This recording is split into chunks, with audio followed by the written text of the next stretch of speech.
Olá, tudo bem? Espero que sim. Nesse vídeo, vamos dar uma conversada sobre a prova que estamos prestes a fazer, né? E em especial sobre as questões discursivas. Aqui o documento que está aparecendo é o edital, né? O edital do ENADC 2022. Lembrando, né, gente? Lembrando, deixa eu colocar aqui, que a prova ela acontece no dia 27 de novembro. E os horários também é sempre bom confirmar, né? Depois eu vou reforçar isso, mas vamos lá, 27 de novembro, abertura dos portões às 12 horas, os portões fecham às 13, a prova se inicia às 13h30 e vai até 17h30.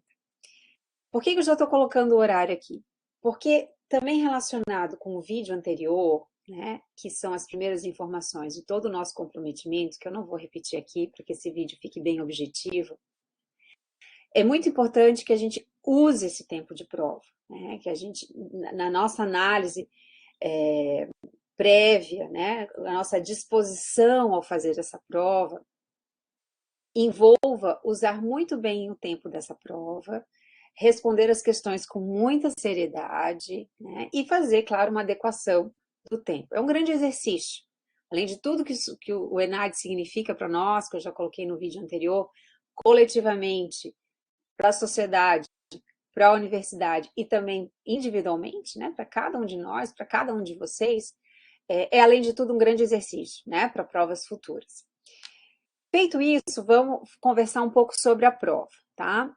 A prova, deixa eu colocar aqui para vocês, conforme o item 3.6 do edital, já temos, né, as informações de como a prova está estruturada. Vamos dar uma olhada ali juntos. 3.6. As provas do ENAD, com duração total de 4 horas, serão compostas por uma parte de formação geral, comum aos cursos de todas as áreas, e uma outra parte de componente específico, próprio de cada área de avaliação. A parte de formação geral, gente, ela tem 10 questões, sendo 2 discursivas e 8 de múltipla escolha, tá? Envolvendo situações, problemas, estudos de caso. A parte de formação geral, isso é importante também, tem a concepção dos seus itens balizada pelos princípios dos direitos humanos. Esse já é o nosso referencial teórico, tá? Princípios dos direitos humanos. As questões discursivas da parte de formação geral avaliam aspectos. Quais serão os critérios de avaliação e de correção? Formação geral. Aspectos como clareza, coerência, coesão, estratégias argumentativas, utilização de vocabulário adequado e correção gramatical do texto. Tá? A parte de componente específico, que é própria para cada área de avaliação, ela tem 30 questões, sendo 3 discursivas e 27 de múltipla escolha, também envolvendo situações, problema, estudos de caso. Portanto, né, nós temos aqui na formação geral 10 questões e na componente específico mais 30 questões. E o vídeo agora especialmente é sobre algumas orientações, né? Porque vocês realmente passaram toda a faculdade fazendo provas, avaliações, preparando textos e certamente já conhecem muito esse processo. É apenas para reforçar algumas questões muito importantes, né? Sobre questões discursivas, sobre escrever textos. Portanto, são questões discursivas, né? Na prova do dia 27, nós teremos 5 questões discursivas para responder e mais, né, 35 questões de múltipla escolha. Por isso que eu também falei do tempo, né? Comprometimento de usar o tempo, de fazer a prova, né? De responder, de ter esse compromisso mesmo. Acho que essa palavra, né, é o compromisso, né? De responder as questões, especialmente as discursivas. Obviamente, ninguém vai deixar a questão de múltipla escolha em branco, né? Mas a seriedade na resposta das questões discursivas. Portanto, usar o tempo, fazer a prova verdadeiramente e também coordenar o tempo, porque é uma prova, né, relativamente extensa. Para falar um pouquinho sobre as questões discursivas, eu vou colocar aqui a prova de 2018, tá? A prova de 2018. E lá no Moodle, vocês têm a prova e vocês também têm a prova de 2018 com o padrão de resposta e o gabarito das questões objetivas e também tem a prova anterior. E no site tem outras provas ainda disponíveis, tá? É legal que vocês deem uma olhada nas provas para que se familiarizem com o formato da prova, tá? O que eu queria falar sobre questão discursiva, eu não vou responder, né? Porque eu acho que não vem ao caso nesse momento. A gente fiquem muito à vontade de olhar e a gente trocar algumas ideias. Mas o que eu queria realmente chamar a atenção, né? Vejam só, aqui a questão, vou utilizar essa questão aqui como exemplo e a próxima também, tá? Sobre formação geral, tá? Então temos a questão discursiva 1. Eles apresentam um texto, um segundo texto, um terceiro texto. E depois, a resposta, tá, deve ser feita em 15 linhas, ou seja, exige uma coordenação dos pensamentos, porque há objetividade nessas respostas. E lembrem, por favor, muita atenção na leitura do enunciado.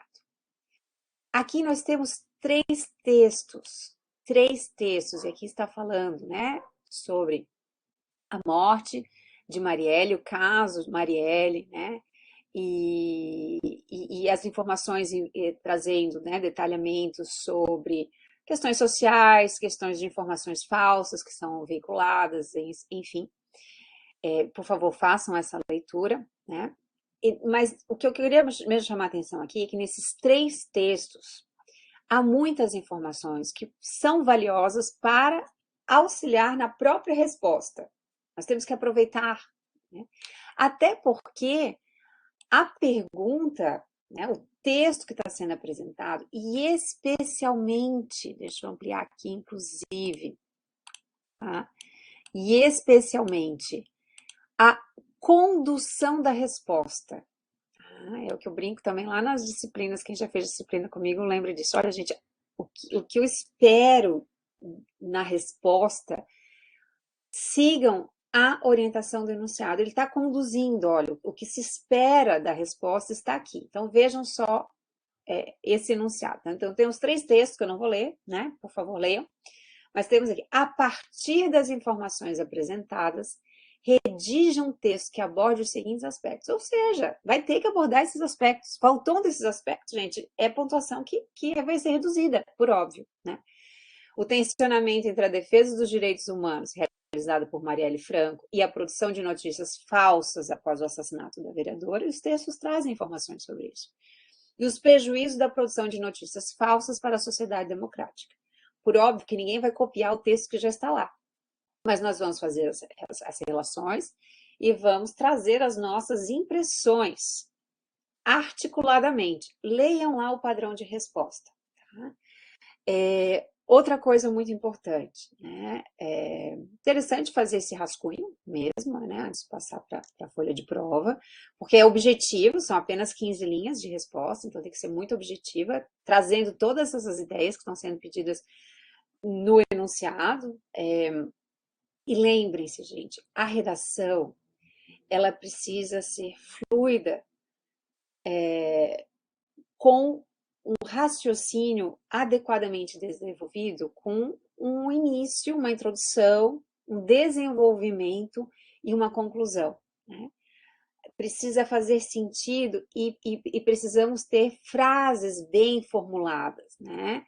Não é simplesmente apresentar informações soltas, elas precisam estar articuladas, concatenadas, né?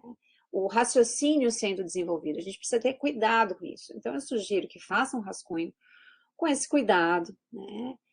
Trazendo as ideias de forma articulada e faça uma boa leitura antes de fazer a transcrição para a folha de respostas, né? Vejam se aquele raciocínio, não de todo o texto, claro, de todo o texto também, mas individualmente dos parágrafos, das frases, se ali tem todo um desenvolvimento que faz sentido. Vocês não vão fazer isso porque está lá vocês estarão em uma sala, né, com outras pessoas fazendo prova. Mas uma dica que eu dou, gente, para a vida, inclusive, na hora de escrever textos, artigos, trabalhos, né, textos diversos, que seja para o Instagram, leiam em voz alta, tá? Leiam de forma crítica o seu próprio texto e percebam se aquilo está fazendo sentido, se aquilo tem coerência. E, por favor, utilizem isso também na hora de fazer a prova, né? Leiam muito, em resumo, leiam com muito cuidado o enunciado, prestem atenção nas informações que os textos já nos trazem e que nos dão suporte para a resposta.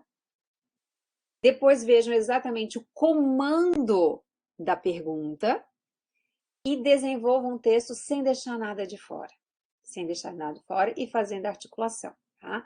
Como eu disse, tem um padrão de resposta, tem aqui, eu não vou colocar, mas está lá, né, na sala do Moodle, tem bonitinho.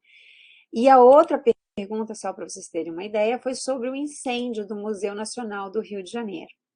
Da mesma maneira, nós vamos ter aqui um texto, né, falando sobre a importância, sobre o acervo, do impacto que o incêndio trouxe, né? E aí o impacto para a memória, para o passado, mas também para o futuro, porque são pesquisas que vão deixar de ser feitas. Então, temos aqui os dois trechos. E, de novo, olhem só, dá o passo a passo de como responder. Então, considerando, tem que considerar, considerando os trechos apresentados, ou seja, isso vai ter que vir na resposta. Tá? Isso também vai ter que vir na resposta. Considerando os trechos apresentados, redige um texto a respeito da importância dos museus para a sociedade contemporânea sob o ponto de vista da memória e das perspectivas do futuro. O texto está falando isso, abordando 3 aspectos da função social dessas instituições. Um pouco a gente já abstrai também do próprio enunciado, mas aí, né, também cabe uma análise sempre individual, né? Vocês têm que aparecer nessa resposta também, né? E aí abordar esses 3 aspectos que vocês considerarem relevantes dos aspectos da função social dessas instituições. Tá?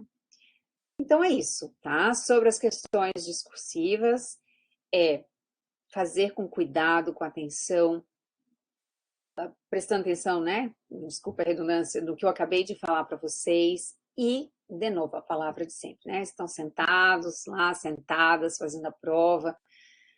Bate um cansaço, gente, dá uma respirada, né? Como eu disse, além de tudo, é um treino, né? Um treino, um bom texto, aí depois vocês vão, né, ter acesso à nota, ver né, o desempenho individual realizado e para além de tudo que a gente já conversou, né, de que vocês são os nossos representantes nesse dia.